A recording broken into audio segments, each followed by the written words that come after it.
Bienvenidos a la segunda parte de mi entrevista con Miro Popic a propósito de Venezuela on the Rocks. Miro, quedamos en la parte anterior en ir un poquito más allá con el léxico y descubrir nuestro vocabulario original en torno al alcohol y a la bebida. Eso de caerse a palo, etcétera, etcétera. Bueno, obviamente en el léxico etílico venezolano tiene múltiples palabras, increíbles las que hay. Cañero, caña. Pero yo creo que hay 4 que son las patas de la mesa que lo sostienen. Son caña, palo, rasca y ratón. El proceso, además. Claro, por supuesto, obviamente. La caña, obviamente, se origina en la caña de azúcar, ¿no? Donde se elaboraron los primeros aguardientes destilados aquí en Venezuela.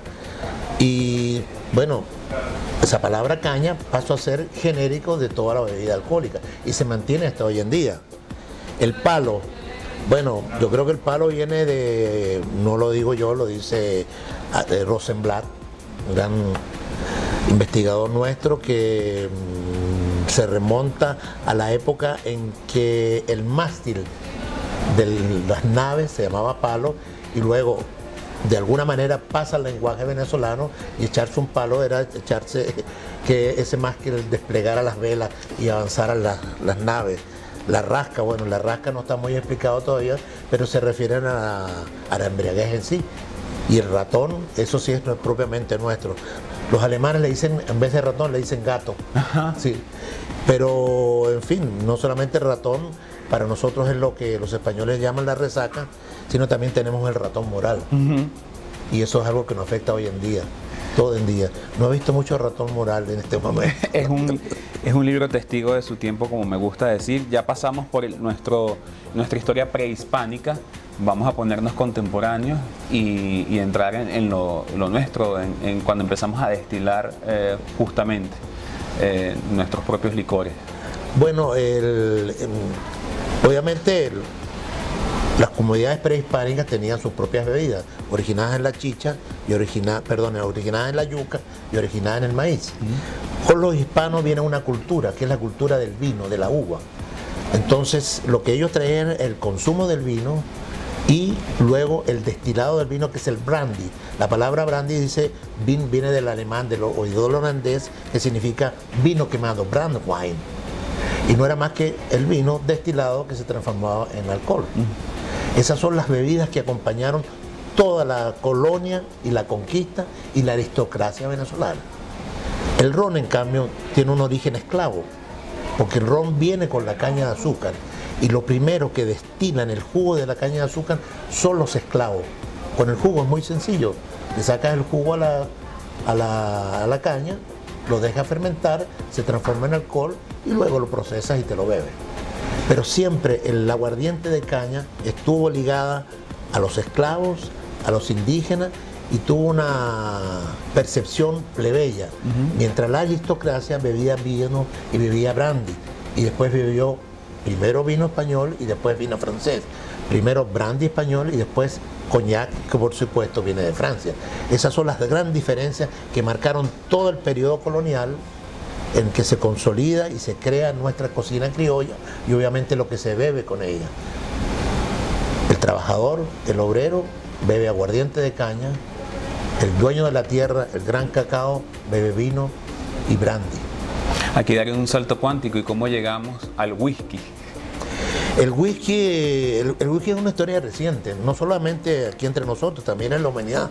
El whisky penetra en el Reino Unido, a pesar de que tiene origen en el siglo XII, siglo XIII más o menos, y se lo pelean entre irlandeses que se lo llevaron a los escoceses. Pero yo creo que el whisky penetra aquí con nuestros conquistadores, con nuestros libertadores. Miranda, por ejemplo, Francisco Miranda, el precursor de la independencia, vivió 30 años en Europa y 11 años en Londres. Tiene que haberse echado un palo de whisky, obviamente, 11 años allá. Obviamente. Y tiene que habérselo brindado a Bolívar cuando estuvo allá en Europa. Después de la lucha de independencia, la primera colonia que se forma es una colonia de escoceses, 200 escoceses que llegan a Nueva Tacagua, traídos por Bolívar para colonizar las tierras que hoy son de la colonia Tovar, antes de los alemanes. Y entre esos 200 escoceses tiene que haber llegado una botella de whisky escocés. Obviamente. Después, los ferrocarriles que se construyeron aquí, concretamente el ferrocarril La Guaira-Caracas, fue construido primero por alemanes y después por ingleses, donde el gerente era un escocés. Bolívar tuvo una prima que se casó con un escocés que era muy borracho también. Entonces ya desde el comienzo de la independencia el whisky escocés tenía presencia aquí, pero no se masifica sino con la llegada de las empresas petroleras. Obvio. De las empresas petroleras que comienzan en 1920 y concretamente en la zona de Maracaibo.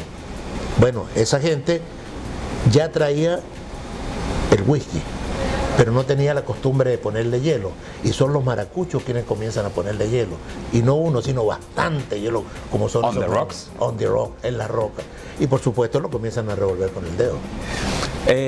Aquí destacas también que cada periodo, cada era, cada acontecimiento va acompañado con el alcohol o viceversa, porque para las grandes decisiones también el alcohol ha estado de por medio, y los grandes sabios esperan la sobriedad al día siguiente para saber si están o no de acuerdo. Así lo hacían los persas. Ajá. Aquí se ponían de acuerdo antes y se peleaban después. Sí, le dimos el reversible a esa... pero siempre me decía, no hay nada que no se pueda arreglar en una mesa. No hay nada que no se pueda solucionar conversando con la gente. Y obviamente si estás acompañado de una buena copa de vino, de un buen licor, vas a llegar a un acuerdo más fácilmente. ¿Qué vino nos acompaña hoy? Bueno, en este caso tenemos un Syrah Montes Alfa, porque es uno de mis vinos favoritos. Es una uva que, la Syrah, que viene de Francia, no se explotaba mucho en América, la pusieron de moda los australianos, pero los chilenos la mejoraron concretamente con este Montes Alfa, que me parece un vino extraordinario.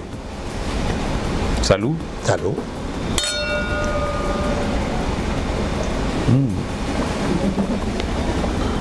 Nada como el buen vino chileno. No se lo digas nunca a un argentino. Nada como un buen vino. Nada como un buen vino. Que es universal. Te decía de la bebida y los grandes acontecimientos, o viceversa. ¿Cuál es la bebida de este momento que vivimos? Yo creo que Venezuela está viviendo en este momento la era del ron. Y era muy necesario. Durante 300 años, como decía, el consumo de ron estuvo ligado a la esclavitud. Tiene un origen oscuro. La corona nunca estuvo interesada en que aquí se desarrollaran las bebidas alcohólicas. ¿Por qué? Porque preferían importarlas desde España y no perjudicar la industria vinícola española. Entonces siempre la producción de alcohol fue clandestina. No hubo interés en desarrollarla.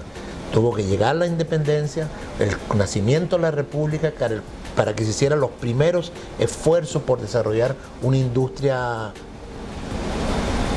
que abarcaba obviamente la caña de azúcar, porque la caña de azúcar prosperaba en cualquier parte de Venezuela, pero por esa persecución española siempre fue marginada. Después, para competir con otras bebidas que llegaban de contrabando, el ron comienza a penetrar en función de precio. Y obviamente cuando tú piensas en el precio, no piensas en la calidad. Entonces, obviamente, ese ron no era de buena calidad. Y no es sino a partir de 1920, 1930, que la industria licorera se desarrolla y surgen rones de calidad. Pero no es sino los últimos 20, 30 años que nuestros rones comienzan a tener reconocimiento internacional, con todo respeto, con todo aprecio, con todo la comprensión que hay de la calidad de nuestros productos. Y yo creo que ya es momento de reivindicar. Por los últimos 40, 50 años hemos pensado que el whisky era nuestra bebida nacional, pero yo creo que ha llegado el momento del ron, y este es el momento del ron porque lo merece, porque tenemos, lo dicen los demás, el mejor ron del mundo, o entre los mejores rones del mundo. No vamos a ser tan chauvinistas, pero obviamente tenemos productos que merecen estar presentes en cualquier mesa y se está logrando. Y aquí hoy en día el ron, vaya, hay que pagarlo. Miro, ¿qué significa esta tetralogía? Es decir, ¿qué significa esta suerte de ciclo que interpreto yo cerrado de alguna forma dentro de tu bibliografía? Para ti, para Yolanda, tu esposa, que además encargada también del diseño. De todos los diseños. Sí, sí.